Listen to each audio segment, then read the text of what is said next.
Hello, in front of me I've got MOTOROLA Moto G22. In this video I'll show you how to add different types of cards to Google Pay.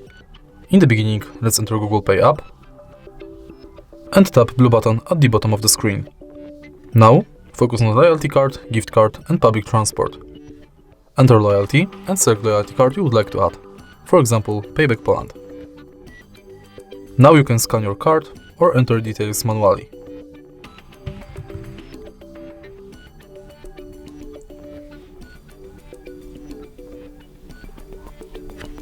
Let's go back and now let's select gift card,